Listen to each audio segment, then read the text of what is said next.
Imagine climbing the world's highest mountains. Not one. Not five. But all 14 mountains above 8,000 meters. Most climbers spend decades trying to complete this challenge. But one man attempted to do it in just 7 months. His name is Nirmal Purja, better known as Nims Purja. And his story is one of incredible ambition, danger, and determination. Nims Purja was born in Nepal and grew up surrounded by the mountains of the Himalayas. But before becoming a world-famous mountaineer, he had a very different career. He served in the British military, including the elite Special Boat Service.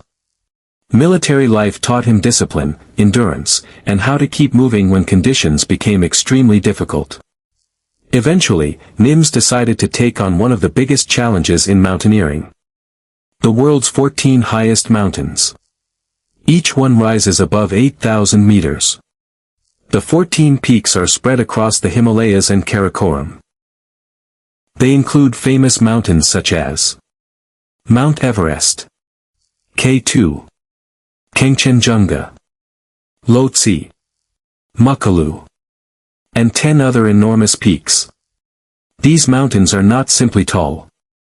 At extreme altitude, the air contains far less oxygen than at sea level. Temperatures can become brutally cold. Storms can arrive without warning. And one mistake can become fatal. In 2019, Nims launched an extraordinary mission known as Project Possible. His goal? Climb all 14 8,000ers in just 7 months. At first, many people thought the goal was impossible. The previous record had taken years. Nims wanted to completely change the idea of how quickly these mountains could be climbed. He started with some of the world's most famous peaks. And then, the race against time began. Nims quickly began collecting major summits. He climbed Annapurna, one of the most dangerous mountains in the world. Then came Dhaulagiri and Kanchenjunga. The climbs were physically exhausting. But Nims wasn't only fighting the mountains. He was fighting the clock. After reaching the summit of Mount Everest, he continued toward Lhotse and Makalu. 3 giant mountains.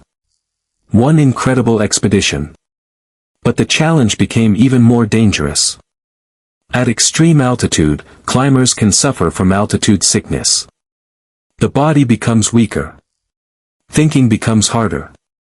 And every extra minute above the death zone can increase the danger. Nims and his team had to deal with freezing temperatures, avalanches, storms, exhaustion, and limited oxygen. Yet they kept moving. Because their goal wasn't just to climb. They wanted to make history. Then came one of the biggest challenges of them all. K2. K2 is often considered one of the most difficult mountains in the world to climb. Its steep terrain and unpredictable weather have earned it a terrifying reputation. For Nims, reaching the summit of K2 was another huge step toward